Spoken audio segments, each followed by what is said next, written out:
Hello everyone.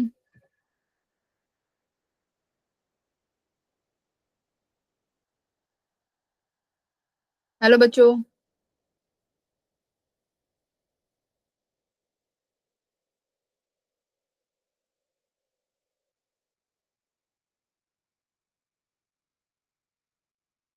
नहीं, maths की class नहीं है, फिजिक्स की क्लास। ये लोग कुछ स्टूडेंट्स इतनी लेट क्यों आते हैं भाई? हाँ,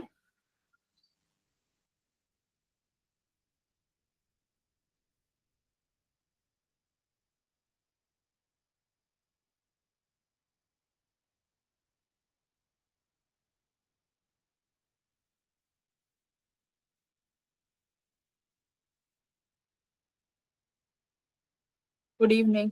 आज फिजिक्स की क्लास में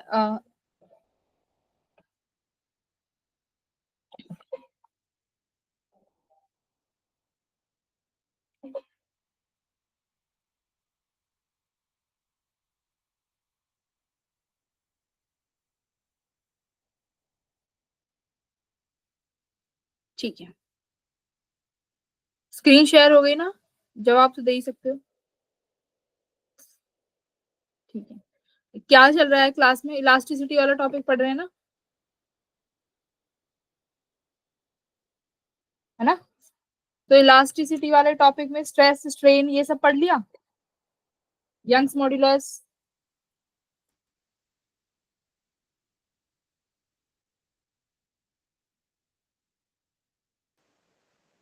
देखो, इलास्टिसिटी का टॉपिक है जिसमें इसको हम और क्या बोलते हैं, मैकेनिकल प्रॉपर्टीज ऑफ सॉलिड्स के नाम से भी हम लोग इस चैप्टर को जानते हैं, करेक्ट। इसमें देखो, इलास्टिसिटी में हम लोगों को सिलेबस के अकॉर्डिंग, जेई के सिलेबस के अकॉर्डिंग क्या क्या पढ़ना है। इलास्टिसिटी में हमारा आता है स्ट्रेस और स्ट्रेन, है ना, कि स्ट्रेस क्या होता है और स्ट्रेन क्या होता है, कितने तरीके के होते हैं। फिर उसके बाद आता है मॉड्यूलिंग ऑफ इलास्टिसिटी, जिसमें तुम्हारे पास हुक्स लॉ होता है, और सबसे इंपॉर्टेंट है तुम्हारा स्ट्रेस स्ट्रेन कर्व। उसके बाद इलास्टिक पोटेंशियल एनर्जी, और उसके बाद रिलेशन बिटवीन ये जितने भी आपके मॉडुलस ऑफ इलास्टी हैं इनका रिलेशन। यहाँ पे तुम्हारा चैप्टर इलास्टिसिटी कंप्लीट हो जाता है। ठीक है, तो थोड़ा सा पूरा रिवीजन टाइप भी देख लेते हैं, जो भी कल ने सर ने एक क्लास हो चुकी है इसकी। तो इलास्टिसिटी का एक क्लास देख लेते हैं पूरा। कोई बताएगा इलास्टिसिटी का मतलब क्या होता है? एनीवन? देखो, मस्त पढ़ेंगे। इलास्टिसिटी से तुम लोग क्या समझते हो, कोई बताएगा? हाँ, देखो, क्लास को इंटरेक्टिव रखें तो मजा भी आएगा। तुम्हें इलास्टिसिटी के बारे में जो मालूम है उसका मुझे रिप्लाई करोगे? हाँ, ठीक है, हो गया। तो वही हम लोग दोबारा रिवाइज भी करेंगे और आगे भी पढ़ेंगे, ठीक है। तो बताओ, इलास्टिसिटी क्या होगा? एनीवन? श्याम, तुम बताओ।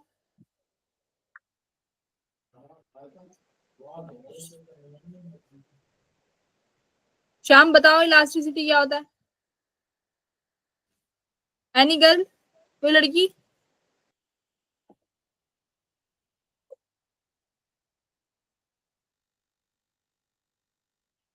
देखो, 7 बच्चे हैं क्लास में, कौन बताएगा? हैंड रेज कर सकते हो? वंशिका, तुम बता सकती हो? हाँ, वंशिका, तुम बता सकती हो क्या इलास्टिसिटी का मतलब क्या होता है?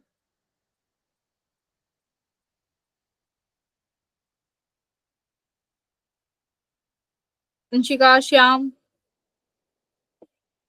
भाई, ऐसे कैसे मजा आएगा पढ़ाने में? अनम्यूट कर लो खुद को, अनम्यूट लिखो मत।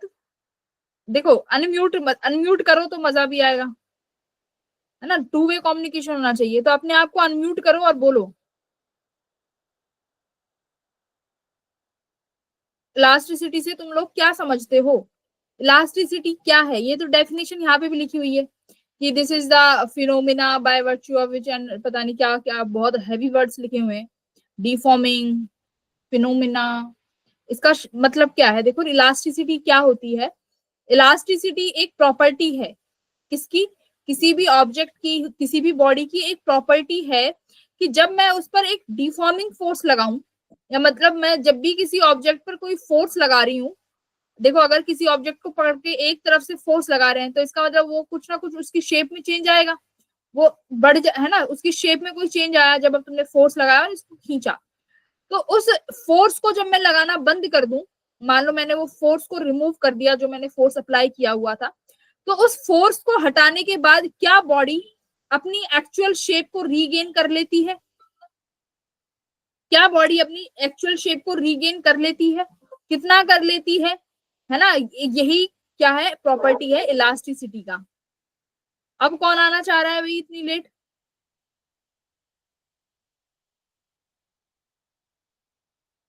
यही है हमारी इलास्टिसिटी। अगर बॉडी कंप्लीटली अपने शेप को रीगेन कर लेती है, कंप्लीट रीगेन हो जाता है, तो इसका मतलब बॉडी कैसी है? फुली इलास्टिक बॉडी है। अच्छा, तो फुली इलास्टिक बॉडी अपनी पूरी शेप को गेन कर सकती है, वो इलास्टिक हो गया। अब एक चीज होती है प्लास्टिक। प्लास्टिक क्या होता है? घर में हम कितना वर्ड यूज करते हैं, प्लास्टिक है, ये प्लास्टिक है। प्लास्टिक का मतलब क्या होता है? ये वो बॉडीज हैं जिनमें आप अगर फोर्स लगाओगे और जब फोर्स को हम लोग रिमूव कर देंगे तो ये अपनी शेप को रीगेन नहीं कर सकती। तो जो बॉडीज अपनी शेप को रीगेन नहीं कर सकती उनको हम कैसी बॉडीज बोलते हैं? Plastic bodies. ठीक है, अब देखो यहाँ पे अब तुम्हारा आता है कि तुमने किसी भी बॉडी पर फोर्स लगाया तो उस पर स्ट्रेस प्रोड्यूस होती है, स्ट्रेस लगेगी। तो अब वहां से हमारा टर्म का एक नया शब्द आता है स्ट्रेस। तो जरा उस स्ट्रेस को भी देखते हैं। यहाँ पर एक लाइन लिखी हुई है, देखो स्टील जो है रबड़ से ज्यादा इलास्टिक है। दिस इज ट्रू और false? Is it true? Steel ज्यादा इलास्टिक होगा कि रबड़?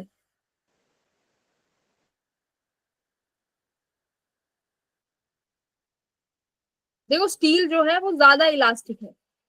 ठीक है, स्टील ज्यादा इलास्टिक है रबड़ के कंपैरिजन में। तो steel is the elastic body. अब इलास्टिक बॉडीज में हमने देख लिया क्या होता है। एग्जाम्पल देखो, स्टील का एग्जाम्पल हमारे पास स्टील है, इलास्टिक बॉडी का एग्जाम्पल हमारे पास स्टील और क्वार्ट्ज। प्लास्टिक बॉडी का एग्जाम्पल हमारे पास क्या हो गया? क्ले, मिका, सीमेंट, ये सब प्लास्टिक बॉडीज हैं। ठीक है, अब देखो इसके बाद आता है हमारा स्ट्रेस। स्ट्रेस को समझते हैं कि स्ट्रेस क्या होता है ना? कोई बताएगा कि स्ट्रेस क्या होगा? एनीवन? स्ट्रेस का मतलब क्या होता है? Restoring force per unit area. Correct. Stress से आप क्या समझते हो? स्ट्रेस क्या है? स्ट्रेस क्या है? Restoring force. रीस्टोरिंग फोर्स देखो, रीस्टोरिंग फोर्स है पर यूनिट एरिया। ये एक लाइन में इसका आंसर समझे तो ये है। बट यहाँ पर ये जो शब्द लिखा हुआ है रीस्टोरिंग, इसका मतलब क्या है? ये रीस्टोरिंग फोर्स का क्या मतलब है कि देखो, ये ऐसे समझो कि हमारे जो ऑब्जेक्ट है ना, अगर मैं इनको एटॉमिकली जाके देखूं, छोटे लेवल पे जाके देखते हैं, है ना भाई, कोई भी ऑब्जेक्ट है, मान लो जैसे कोई भी ऑब्जेक्ट क्या होगा? स्टील हो गया। करेक्ट। अब स्टील को मान लो उसमें छोटे छोटे मॉलिक्यूल्स होंगे, तो यहाँ पर देखो ये डायग्राम बना हुआ है, ये स्मॉल स्मॉल स्मॉल स्मॉल छोटे छोटे से एटॉमिक लेवल पे अगर मैं जाके देखूं तो इस तरीके का स्ट्रक्चर होता है हमारे पास इंटरनली। यानी जो हमारे पास मॉलिक्यूल्स हैं ये कैसे जुड़े हुए हैं आपस में? स्प्रिंग मॉडल में। कैसे जुड़े हुए हैं बच्चों? देखो स्प्रिंग मॉडल है, दो एटम्स के बीच में ये स्प्रिंग मॉडल है। तो इसी को बोलते हैं हम लोग कि हमारा जब इंटर एटम लेवल पे हम देखते हैं तो दो एटम, दो मॉलिक्यूल्स जो हैं वो कैसे जुड़े हुए होते हैं? स्प्रिंग के तरीके से जुड़े हुए होते हैं। अब मान लो मैंने इस बॉडी पर एक तरफ फोर्स लगाया F, तो मुझे बताओ स्प्रिंग की क्वालिटी क्या होती है? Restoring force. स्प्रिंग का सबसे बड़ा खास बात तो यही है कि वो अपने अंदर क्या क्या करती है? एक जो आपने फोर्स लगाया है उसके अगेंस्ट एक रीस्टोरिंग फोर्स आ जाता है ना, अपोजिट डायरेक्शन में। करेक्ट, रीस्टोरिंग फोर्स आ जाता है। उसी रीस्टोरिंग फोर्स को बच्चों क्या बोला गया है? स्ट्रेस बोला गया है। जब उस रीस्टोरिंग फोर्स को पर यूनिट एरिया पे निकालोगे तो this will called as a stress, तो उसी को हम लोग स्ट्रेस बोलेंगे। ठीक है, तो ये रीस्टोरिंग फोर्स कैसे आया? आपने एफ एक्सटर्नल अप्लाई किया, बॉडी के अंदर क्या आया? रीस्टोरिंग फोर्स आया, उसको बोला हम लोगों ने रीस्टोरिंग फोर्स, और वही स्ट्रेस है। तो खुद देखो यहाँ एफ एक्सटर्नल लगाया, अगर मैं हर ऑब्जेक्ट मॉलिक्यूल की तरफ देखूं तो हर किसी का रीस्टोरिंग फोर्स इधर की तरफ है, तो यानी यहाँ पर एक एफ एफ फोर्स आ गया होगा, एफ रीस्टोरिंग। यस और नो? एफ रिस्टोरिंग हो गया। हाँ, तो इस इन दोनों की वजह से क्या प्रोड्यूस होता है बॉडी में, स्ट्रेस प्रोड्यूस होता है। यहाँ पर आप एफ एक्सटर्नल लगा रहे हो, यहाँ पर बॉडी रिस्टोरिंग फोर्स यानी स्प्रिंग की कंडीशन होती है कि स्प्रिंग क्या करेगी, अपोजिट डायरेक्शन में फोर्स लगाएगी, तो वो अपोजिट में फोर्स लगा रही है, तो रिस्टोरिंग फोर्स इन दोनों की वजह से ही हमारे ऑब्जेक्ट में स्ट्रेस आता है। तो ये तो बात हो गई स्ट्रेस की। अब स्ट्रेस के टाइप कितने होते हैं, तो स्ट्रेस का टाइप पहला लॉन्गिट्यूडनल, दूसरा वॉल्यूमेट्रिक, तीसरा शियर। ये तीन तरीके के बॉडी में स्ट्रेस पैदा हो सकते हैं, है ना। ये तीन तरीके के हमारे पास स्ट्रेस होते हैं। ये वो वाले स्ट्रेस नहीं है जो तुम एग्जाम में एक दिन मार्क्स कम आ गए तो स्ट्रेस ले लेते हो, है ना। ये कैसा स्ट्रेस है, ये ऑब्जेक्ट में अगर आ जाता है तो क्या उसको हम डिफॉर्म कर, क्या वो अपने आप को रीगेन कर सकता है, यस और नो, बोलो। देखो अगर कोई मेरी क्लास में तो ये है कि मैं अगर क्लास लूंगी, कोई इतनी लेट आएगा तो मैं तो एडमिट नहीं करूंगी उसको। वैष्णवी इतनी लेट क्यों आई हो भाई, फ्लूट्स नहीं कराना, सर ने तो मुझे फ्लूट्स के लिए नहीं बोला।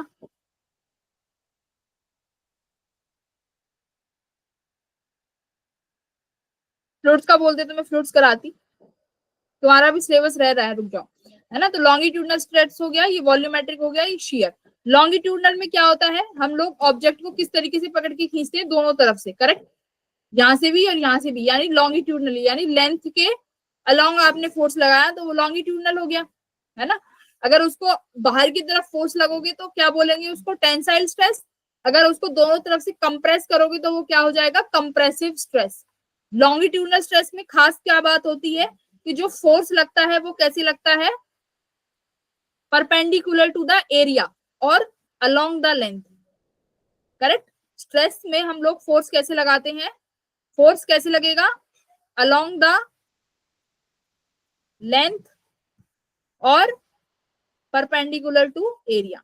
भाई खुद सोचो, अगर तुमको किसी की लेंथ में चेंज लेके आना है तो उसकी लेंथ के अलोंग ही फोर्स लगाएंगे, तो इसलिए उसको क्या बोला है, लॉन्गिट्यूडनल स्ट्रेस, ठीक है। फिर उसके बाद लॉन्गिट्यूडनल स्ट्रेस हो गया। अब लॉन्गिट्यूडनल स्ट्रेस में ये बताओ, लॉन्गिट्यूडनल स्ट्रेस में हम कौन सा मॉड्यूल यूज करते हैं, स्ट्रेस क्या होता है, फोर्स पर यूनिट लेंथ, तो ये एफ बाय एल तो तुम्हारा ये स्ट्रेस हो गया, ठीक है।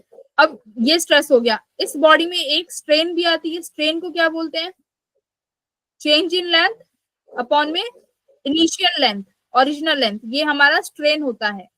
ये आपकी जो बॉडी है वो कितना डिफॉर्म हो गई, कितना चेंज हो गई, कितना स्ट्रेन आ गया, तो ये हो गया del L by L strain. इसी के रेशो को क्या बोलते हैं, स्ट्रेस बाय स्ट्रेन के रेशो को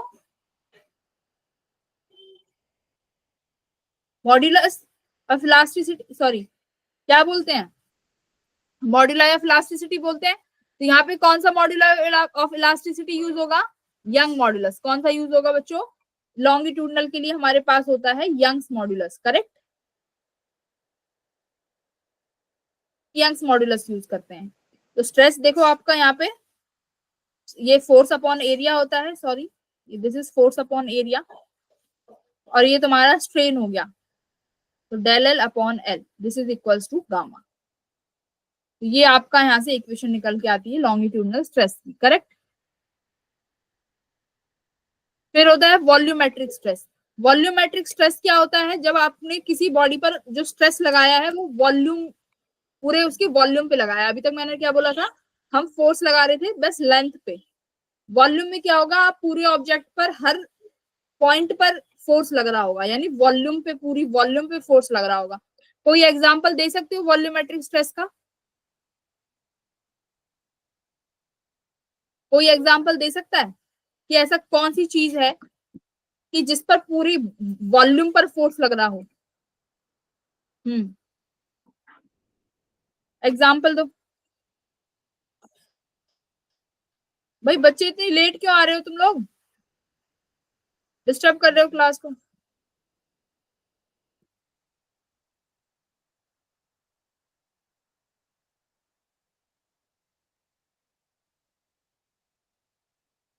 लेट क्यों आई हो,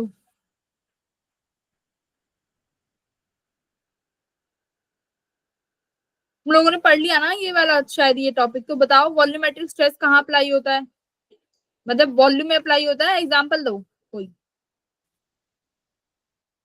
ये अगर मान लो एयर प्रेशर में कोई भी ऑब्जेक्ट रखा है, तो ये जो तुम्हारा जो प्रेशर है, एटमॉस्फेरिक प्रेशर, ये हर ऑब्जेक्ट पर लग रहा है ना, पूरे वॉल्यूम पर एटमॉस्फेरिक प्रेशर। तो एटमॉस्फेरिक प्रेशर के जैसे बीच में हम लोग बैठे हैं, मैं हूँ आप लोग हो, तो हमारी पूरी बॉडी पर कौन सा प्रेशर, कौन सा फोर्स लग रहा है, एटमॉस्फेरिक प्रेशर लग रहा है। तो उस प्रेशर की वजह से फोर्स लग रहा है, और उसकी वजह से जो स्ट्रेस अगर आएगा वो कौन सा होगा, वॉल्यूमेट्रिक स्ट्रेस, है ना, फोर्स पर यूनिट एरिया। तो इस तरीके का होता है। अब वॉल्यूमेट्रिक स्ट्रेस में वही आपका फोर्स अपॉन एरिया, स्ट्रेन कहां पर आएगा, वॉल्यूम में। तो स्ट्रेन कैसे आया, और स्ट्रेन का मेन चीज क्या होता है, स्ट्रेन देखो तुम्हारा फाइनल कॉन्फ़िगरेशन कितना है अपॉन इनिशियल कॉन्फ़िगरेशन। तो यहाँ पर पूरा वॉल्यूम है, तो स्ट्रेन ऊपर कितना आया, चेंज अपॉन इनिशियल वॉल्यूम। तो ये आपका स्ट्रेन हो गया। मॉड्यूलस ऑफ इलास्टिसिटी यहाँ पर हम लोग बल्क मॉड्यूलस यूज करते हैं, करेक्ट। तो देखो स्ट्रेन यहाँ पर फोर्स पर यूनिट एरिया को हम लोग प्रेशर भी बोलते हैं, तो इसको प्रेशर बोल दिया, और ये डेल वी बाई वी। तो this is your bulk modulus. अच्छा, बल्क मॉड्यूलस के बारे में कोई और कुछ चीज बताएगा। बल्क मॉड्यूलस और कंप्रेसिबिलिटी एक दूसरे से कैसे रिलेट करते हैं। तो बल्क मॉड्यूलस क्या होता है, 1 अपॉन कंप्रेसिबिलिटी, है ना, कंप्रेसिबिलिटी, यानी जिस ऑब्जेक्ट का बल्क मॉड्यूलस जितना ज्यादा होगा उसकी कंप्रेसिबिलिटी उतनी कम हो जाएगी। अच्छा, आपके पास 3 चीज है, सॉलिड है, लिक्विड है, और गैस है। मुझे बताओ इनमें से सबसे ज्यादा बल्क मॉड्यूलस किसका है, या सबसे कम किसका है, कोई भी बताओ। मॉड्यूलस से नहीं बता सकते तो कंप्रेसिबिलिटी से बताओ।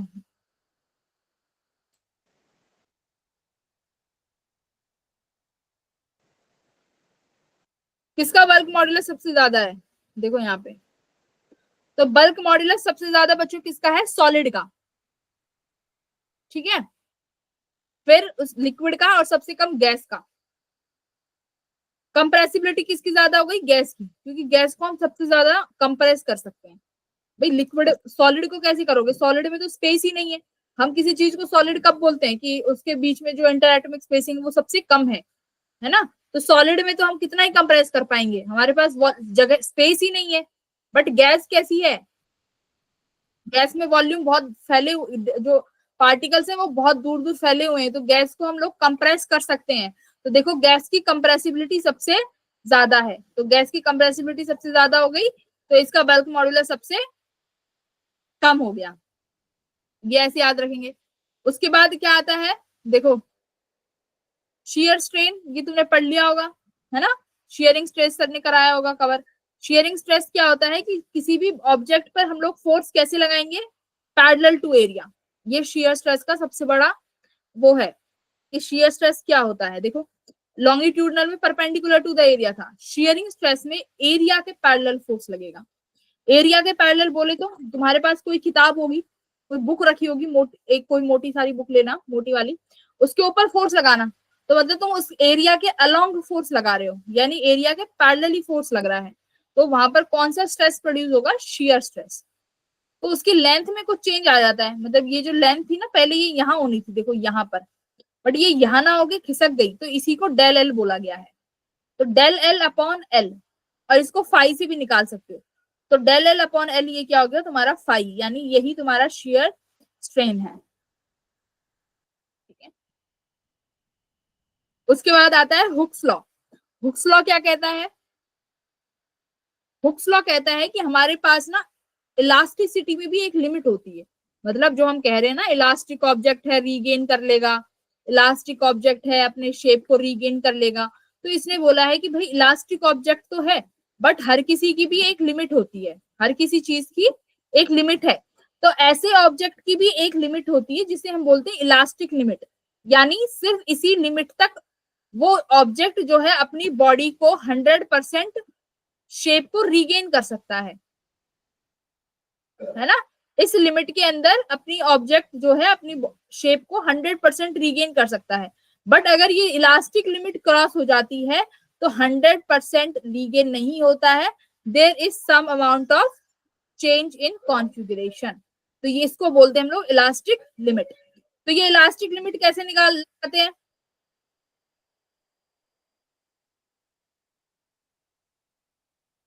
Stress upon strain is directly proportional to, या बोल दो stress upon strain is equals to, देखो एक कांस्टेंट आता है ना, तो यहाँ पर हम डायरेक्टली प्रोपोर्शनल लगाते हैं कि भाई सिग्मा, इसमें बोलते हैं कि जो हमारा स्ट्रेस है वो डायरेक्टली प्रोपोर्शनल रहेगा स्ट्रेन के, ऐसे बोलते हैं। स्ट्रेस जो है स्ट्रेन के डायरेक्टली प्रोपोर्शनल रहेगा। तो देखो स्ट्रेस डायरेक्टली प्रोपोर्शनल हटा के भाई कांस्टेंट तो लगाना पड़ेगा, ई अपॉन स्ट्रेन। तो देखो यहाँ से अगर मैं स्ट्रेस अपॉन स्ट्रेन करती हूँ तो मुझे एक वैल्यू मिली ई, और ई क्या है? मेरा मॉड्यूलस ऑफ इलास्टिसिटी।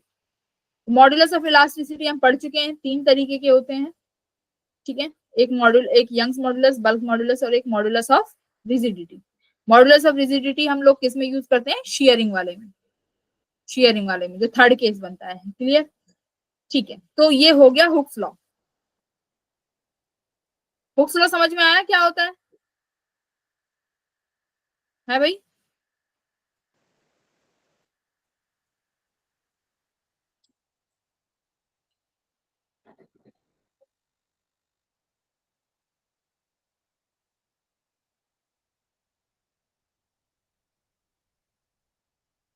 यहाँ पे देखो,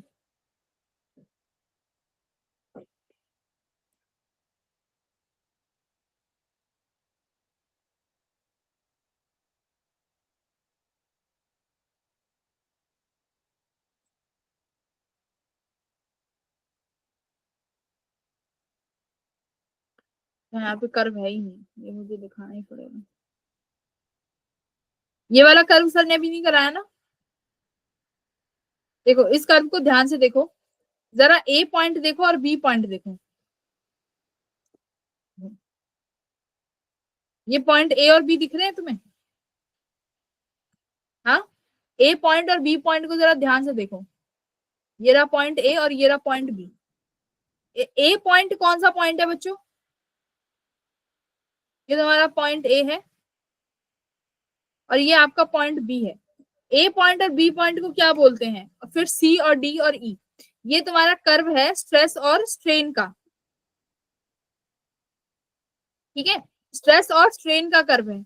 इसमें हम लोग क्या देख रहे हैं? हमारे पास यहाँ पर कुछ पैरामीटर्स हैं जो हम A point, B point, C point, D point और ई पॉइंट, इनसे देखेंगे, ठीक है। ए पॉइंट तक देखो, ए पॉइंट तक क्या चल रहा है? ए पॉइंट तक चल रहा है इलास्टिक लिमिट, ठीक है। ए पॉइंट तक इलास्टिक लिमिट चल रहा है कि मतलब अगर आप ऑब्जेक्ट पर फोर्स लगाओगे ए पॉइंट तक, यानी जब तक इलास्टिक लिमिट चल रही है, बॉडी क्या करेगी? अपनी शेप को 100% रीगेन कर लेगी ए पॉइंट तक। तो ए पॉइंट तक है तुम्हारा इलास्टिक लिमिट। अब सोचो, अब इलास्टिक लिमिट से भी अगर तुमने थोड़ा सा स्ट्रेस बढ़ाया, देखो थोड़ा सा आप लोग स्ट्रेस बढ़ा रहे हो, ठीक है, ये एक्स वाई एक्सिस पे स्ट्रेस है, आपने थोड़ा सा स्ट्रेस बढ़ाया, बी पॉइंट तक गए। अब यहाँ पर देखो, यहाँ पर क्या जनरेट हुआ? यील्डिंग स्ट्रेस, ठीक है। यहाँ पर क्या जनरेट हुआ? Yielding stress. इसका मतलब क्या है कि अभी भी आपकी बॉडी 100% अपने शेप को रीगेन तो कर लेगी, बट अभी इलास्टिक लिमिट के बाहर जा चुकी है, ठीक है। बी पॉइंट पे यील्डिंग स्ट्रेस आ गई, यानी आपकी बॉडी अभी शेप तो रीगेन कर लेगी पर अभी इलास्टिक लिमिट में नहीं है, इतना हो गया। तो ए पॉइंट क्या हुआ? ए पॉइंट समझ में आया क्या हुआ?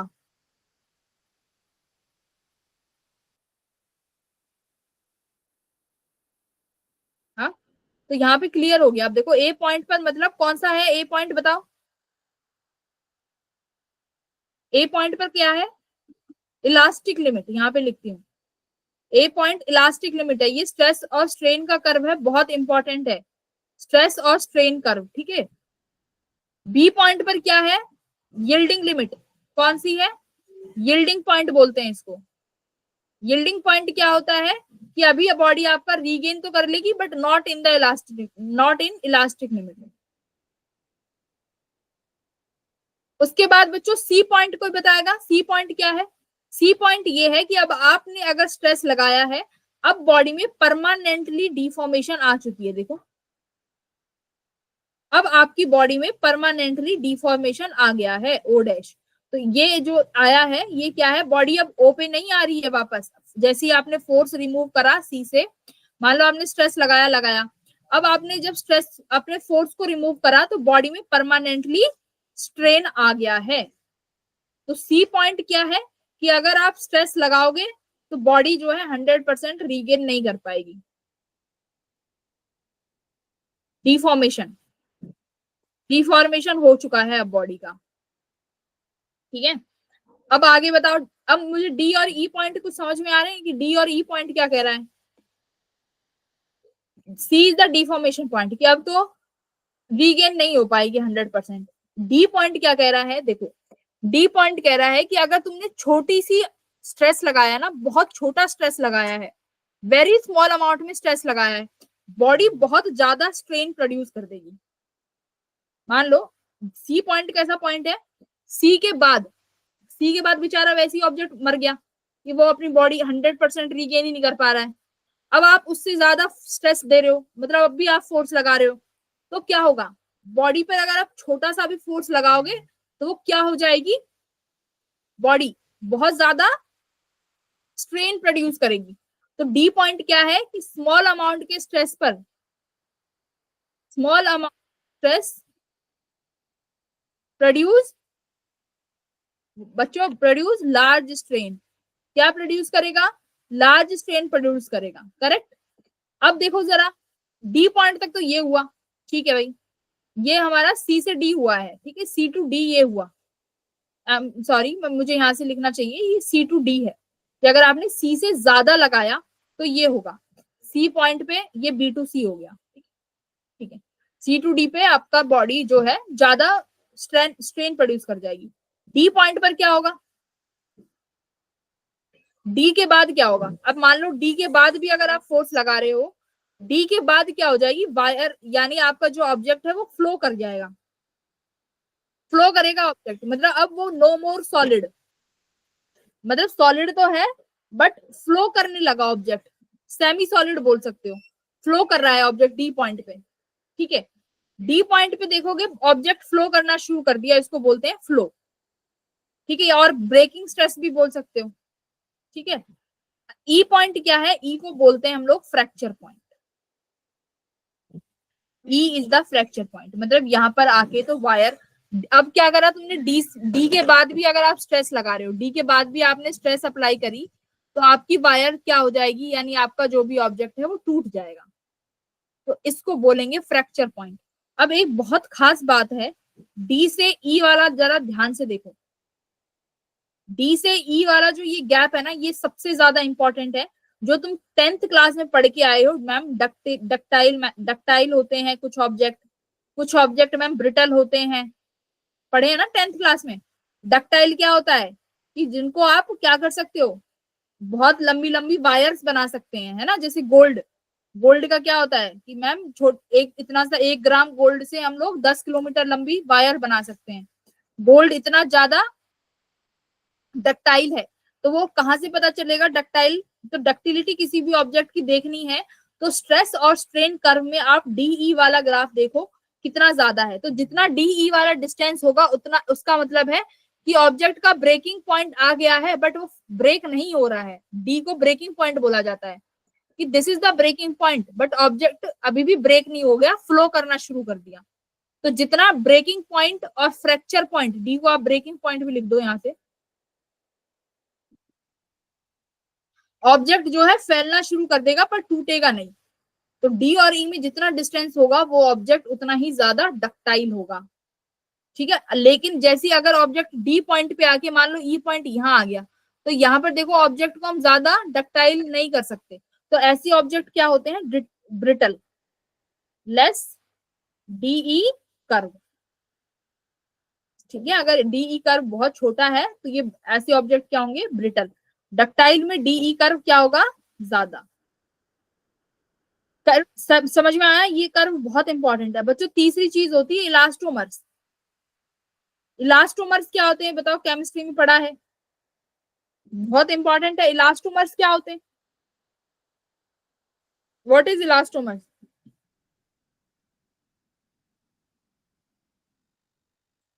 केमिस्ट्री में पढ़ा है इलास्टोमर्स?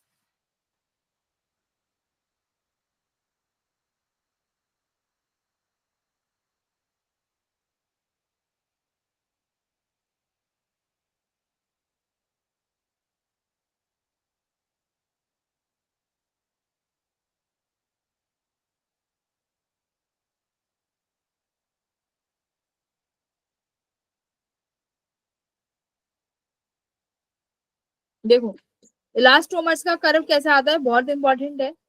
इलास्टोमर्स का कर्व देखो, बहुत इंपॉर्टेंट है। मैं यहाँ पे ड्रॉ करती हूँ, ठीक है। देखो यहाँ पे एक एक चीज डिफाइंड भी है तुम्हारी पीपीटी में, तुम्हें एक्स्ट्रा लिखने की जरूरत नहीं है। पर इलास्टोमर का कर्व देख लो, वो मैंने यहाँ पे बनाया नहीं है, यहाँ पे लिख देते हैं इलास्टोमर्स। तो इलास्टोमर्स का अगर मैं तुमसे बोलूं स्ट्रेस और स्ट्रेन कर्व मुझे ड्रॉ करके बताओ। Stress and this is strain. उनका कुछ करना ऐसे आता है।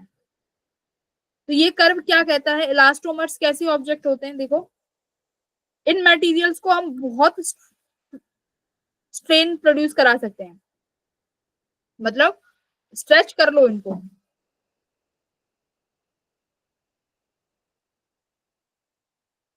Stretch to produce large strain. तो ये बहुत खासियत है। बट हुक्स लॉ फॉलो नहीं करता, but do not follow Hooke's law. इनका जो इलास्टिक रीजन है,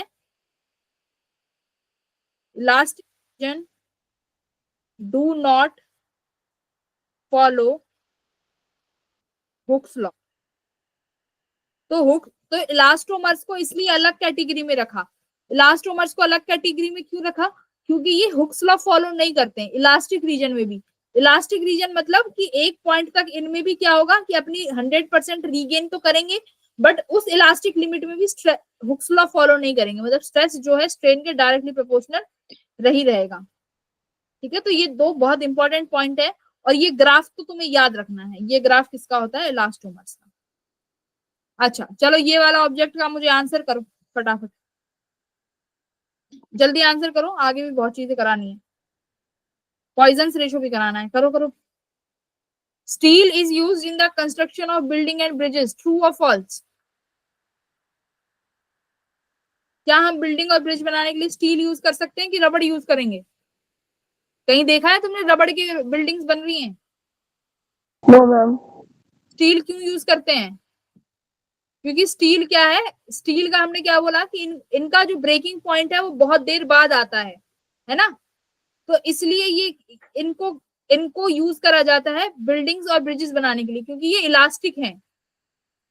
मतलब देखो हर ऑब्जेक्ट, अभी जब तुमने थर्मल, अभी तुम जब थर्मो पढ़ोगे तो वहां देखोगे कि कोई भी ऑब्जेक्ट ऑब्जेक्ट जब हीट होता है तो वो एक्सपेंड होता है, हीटिंग की वजह से एक्सपेंड हुआ। अगर वो इलास्टिक ऑब्जेक्ट होगा तो वो क्या अपनी शेप को रीगेन नहीं कर लेगा, अपनी शेप को रीगेन कर लेगा। तो इसलिए हम लोग स्टील को और ऐसा ऑब्जेक्ट देखते हैं कि वो अपनी बॉडी को रीगेन कर सके। तो steel is very good object, तो इसलिए स्टील यूज करा जाता है क्योंकि इलास्टिक है। रीजन क्या किया है, steel is more elastic and elastic limit is so high, this is very correct. Elastic limit बहुत ज्यादा हाई है, तो यस, ऑप्शन सी। ठीक है, चलिए इसका आंसर करिए। तो ये फॉर्मूला बेस्ड क्वेश्चन है। 100 मीटर की वायर दी हुई है, उसका एरिया है, यंग्स मॉड्यूलस दिया हुआ है, इतना इतना लोड भी दिया हुआ है, न्यूटन यानी फोर्स दिया हुआ है, आपसे डेल एल पूछा गया है। तो गामा का फॉर्मूला अभी हमने पढ़ा है, क्या होता है, force upon area del L upon L. तो गामा है, फोर्स है, एरिया है और लेंथ है, डेल एल आप निकाल लोगे। तो सीधा फॉर्मूला बेस्ड क्वेश्चन है, अप्लाई कर लेना। ठीक है, आगे बढ़ते हैं।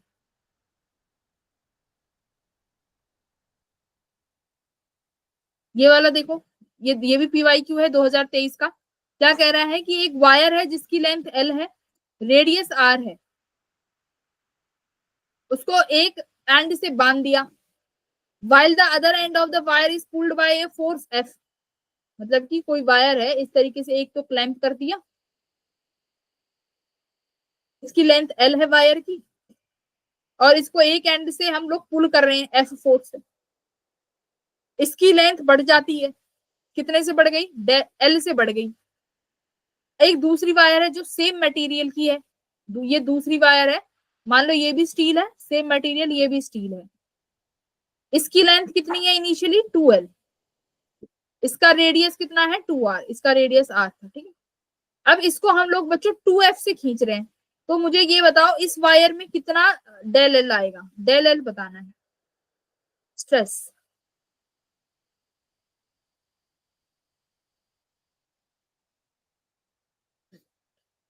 तो पहला देखो, पहली वायर के अकॉर्डिंग रखते हैं फॉर्मूले में, तो इसका भी यंग्स मॉडुलस गामा रहेगा, इसका भी यंग्स मॉडुलस मान लो गामा रहेगा, क्योंकि दोनों ऑब्जेक्ट सेम है, गामा सेम रहेगा, gamma will not change.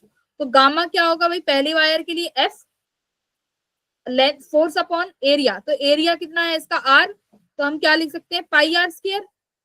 Length कितनी थी एल, चेंज कितना आया भाई, स्मॉल एल, करेक्ट। दूसरी के लिए लिखो, ये गामा रहेगा, ये चेंज नहीं हुआ, फोर्स आपने कितना लगाया है, 2 टाइम्स ऑफ एफ, ठीक है। और क्या है, एरिया कितना हो गया, पाई ऑफ 2R स्क्वायर। लेंथ कितनी है पहली वाली की, इसकी है लेंथ 2L। तो आपसे पूछा है ये एल डैश कितना होगा, तो आप एल डैश निकाल लोगे आई थिंक। देखो कितना निकालोगे, गामा 2F अपॉन पाई, ये कितना बन जाएगा, 4 पाई R स्क्वायर, ये 8 हो जाएगा, 8L, ये 1/4 हो गया। तो गामा इक्वल्स टू, ये एल डैश साथ में रहेगा, क्या बना, एफ एल डैश अपॉन 4 पाई R स्क्वायर L। तो एल डैश निकाल लोगे, ये देखो, या इस इक्वेशन एक और इस सेकंड इक्वेशन को डिवाइड कर दो, इन दोनों इक्वेशन को डिवाइड कर दो, तो क्या आएगा L dash, F L upon देखो पाई R स्क्वायर L, डिवाइड करेंगे, तो डिवाइड करोगे,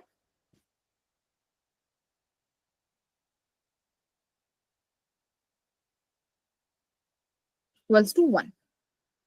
एल डैश निकालना है, एफ से एफ कैंसिल, पाई R स्क्वायर L से पाई R स्क्वायर कैंसिल, ये क्या आया, 4L equals to L dash, ठीक है। तो एल डैश कितना आ गया, 4L आ गया। तो इस तरीके से आप डिवाइड कर लो, कर लेना, ऐसे क्वेश्चंस को देख के घबराना नहीं है, कर लोगे।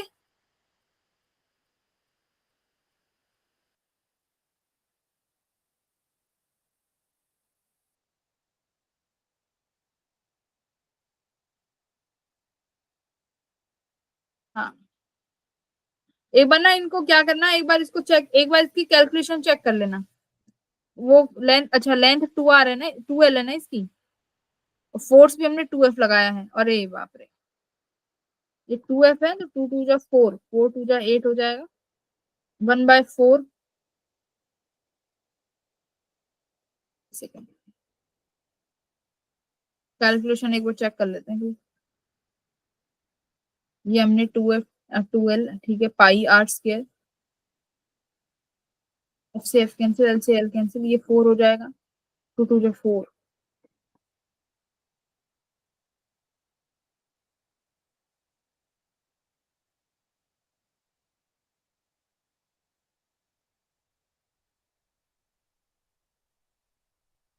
हम्म, ठीक है, एक बार कैलकुलेशन जरा चेक कर लेना, वैल्यूज तो पुट हो गई है, ये कैलकुलेशन जरा चेक कर लेना।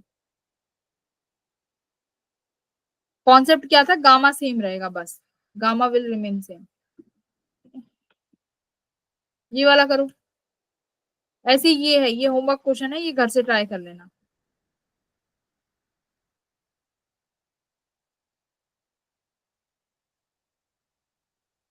अब एक बार elastic potential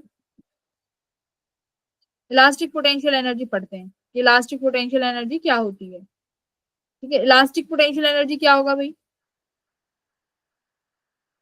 elastic potential energy कि कितना बॉडी कितना बॉडी जो है पोटेंशियल एनर्जी स्टोर करेगी, तो कितना ऑब्जेक्ट कितना एनर्जी स्टोर कर सकता है, इसको हम लोग इलास्टिक पोटेंशियल एनर्जी बोलेंगे। तो कितना स्टोर कर सकता है, ये वैल्यू देखते हैं, एक सेकंड।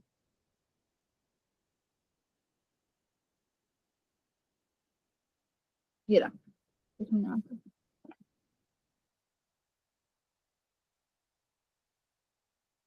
हम्म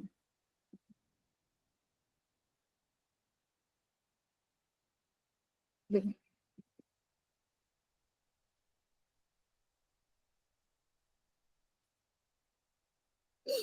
ठीक है, तो मान लो इसका स्प्रिंग कांस्टेंट हमारे पास के है, हम लोग F4 से इसको स्ट्रेच करते हैं। यंग्स मॉडुलस गामा है, गामा, ठीक है। तो कितना एनर्जी स्टोर करेगा ये हमको निकालना है। तो फॉर्मूला इसका क्या होता है हमारे पास, U इक्वल्स टू 1/2, ठीक है। ये हमारे पास sigma into epsilon into volume, ये हमारे पास एनर्जी डेंसिटी आती है, ठीक है। तो एनर्जी डेंसिटी कितना आया, सिग्मा स्केयर अपॉन 2 गामा। ये याद ना रहे तो ये वाली ये याद रखना, 1/2 into F into del L, ठीक है। फोर्स इंटू डेल एल से याद रखना। तो ये क्या है, बॉडी में कितना पोटेंशियल एनर्जी स्टोर्ड हुआ है, ठीक है। ये एनर्जी, ये इसको एनर्जी डेंसिटी भी बोलते हैं। तो कितना, 1/2 रो सिग्मा। और अगर इसको हमें यंग्स मॉडुलस की टर्म्स में लिखना है तो देखो इसको कैसे लिख सकते हैं, ये रहा, ये इलास्टिक ऑफ मॉड्यूली है, तो इसको हम लोग किस सिग्मा, इसमें गामा में लिखना चाहेंगे तो क्या हो जाएगा, सिग्मा स्क्वायर अपॉन 2 गामा, ठीक है। तो 1/2 गामा। और इसको भी आप जो लोग सिग्मा को चेंज कर सकते हो, तो ये तुम्हारे पास वैल्यू क्या बनेगी, 1/2 इंटू स्ट्रेस इंटू स्ट्रेन, ऐसे देख लो। ये तुम्हारे पास इसका फॉर्मूला है पोटेंशियल एनर्जी का। तो 1/2 स्ट्रेस का फॉर्मूला क्या होता है, force upon area, correct. Strain को क्या लिख सकते हो, डेल एल अपॉन एल, ये लिख दिया मैंने। ये एनर्जी डेंसिटी है, तो इसके लिए हम लोग क्या करेंगे, 1/2 into force upon area into del by L, area into L. ये इसको यहाँ पे लेके जाओगे तो यही एनर्जी डेंसिटी होती है, तो इसको क्या बन जाएगा, 1/2 फोर्स इंटू डेल एल, ये भी आपकी एनर्जी डेंसिटी। ये पोटेंशियल एनर्जी स्टोर्ड, अगर डेंसिटी निकालनी है तो ये तुम्हारा फॉर्मूला आ गया एनर्जी डेंसिटी का, ठीक है, इंटू वॉल्यूम। एनर्जी डेंसिटी में और क्या मल्टीप्लाई कर देते हैं, इंटू वॉल्यूम हो जाता है। तो ये एरिया इंटू एल क्या बनेगा, वॉल्यूम, तो यहाँ पे वॉल्यूम से मैंने मल्टीप्लाई कर दिया अपॉन एरिया अपॉन लेंथ, तो ऐसे याद रखो। तो ये तुम्हारा मेन फॉर्मूला है इलास्टिक पोटेंशियल एनर्जी स्टोर्ड का। तो 1/2 इंटू स्ट्रेस इंटू स्ट्रेन।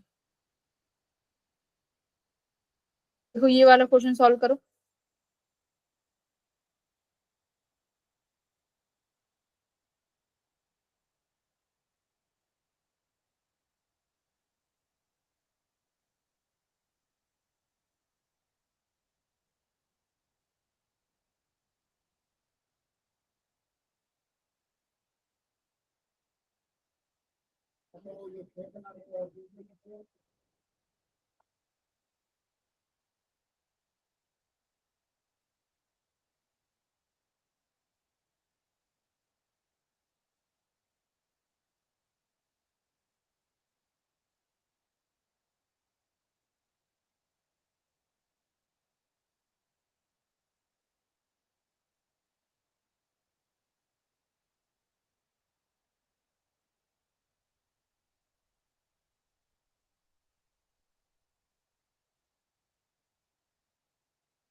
करिए, इस क्वेश्चन को करिए।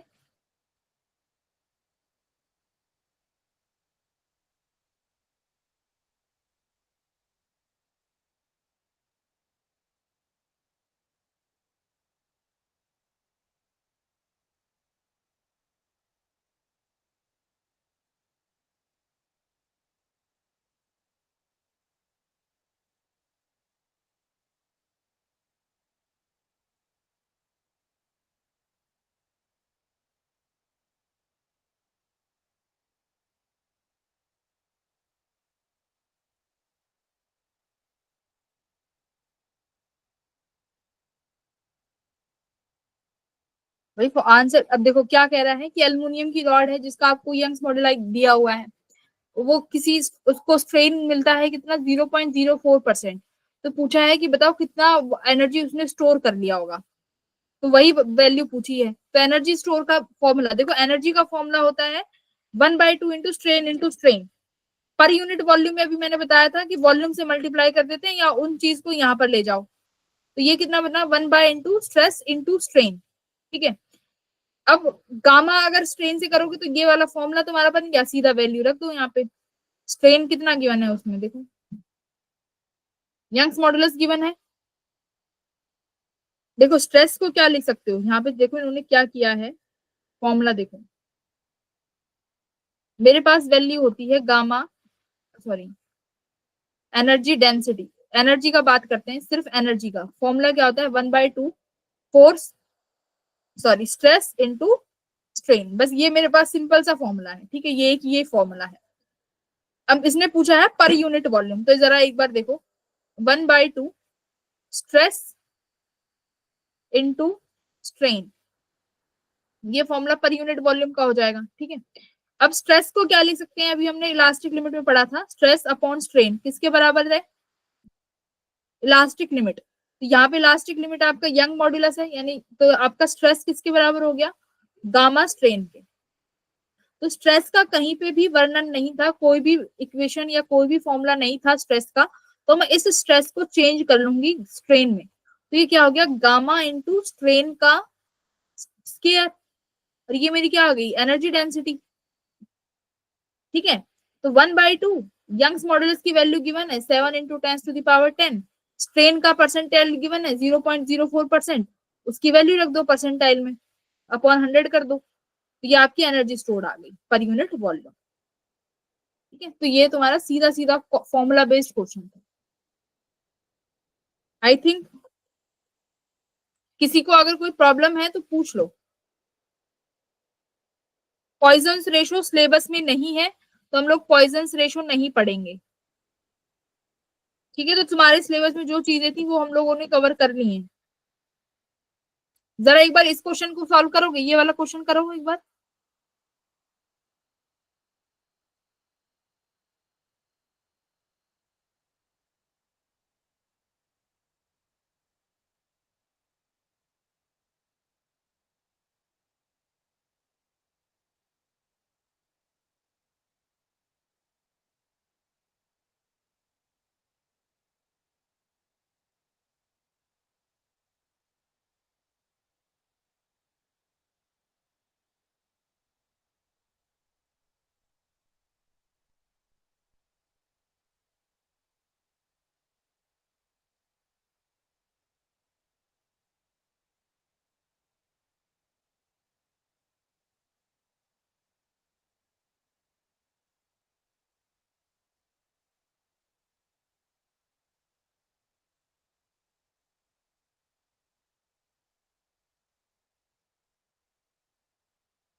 इसका कर सकते हो आंसर, कि हमने फोर्स को देखो एक ही तरफ लगाया है। ठीक है, जब भी हम स्ट्रेन की बात करते थे, मैंने तुम्हें स्ट्रेन में डायग्राम में दिखाया था कि दोनों तरफ से फोर्स को हम लोग खींचते हैं, तब हमारे पास स्ट्रेन यंग्स मॉडुलस कितना आता है उसका, FL मतलब del L upon area into L, ये आता है। अब देखो इसमें ऑब्जेक्ट डायग्राम एक्चुअली में क्या होता है कि यहाँ से भी F फोर्स है और यहाँ से भी, तब हमारे पास स्ट्रेस प्रोड्यूस होता है, अदरवाइज स्ट्रेस आएगा ही नहीं। तब स्ट्रेस प्रोड्यूस होगा, अगर एक ही तरफ फोर्स लग रहा है तो ये कितना हो जाएगा 1/2 टाइम्स। तो option number B is your correct answer.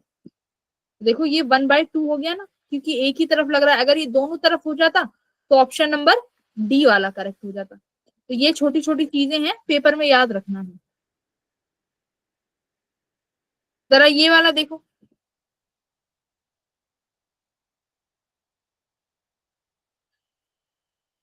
ये सी दिस, इसमें देखो फोर्स को क्या कर दिया, ये भी बहुत अच्छा क्वेश्चन है।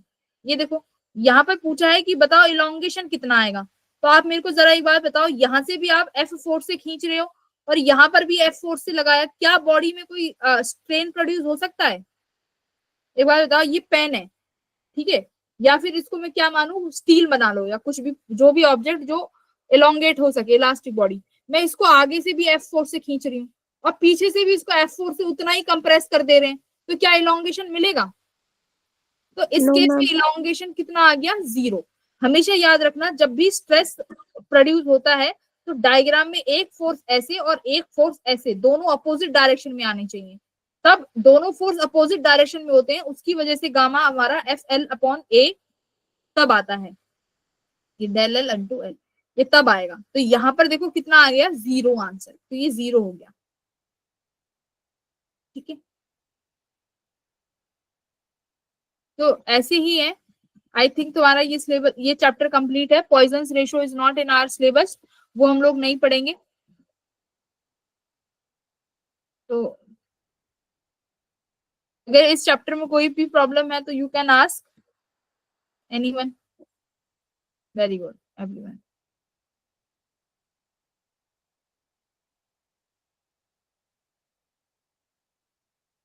ब्रिलियंट बच्चे हो तुम लोग। तो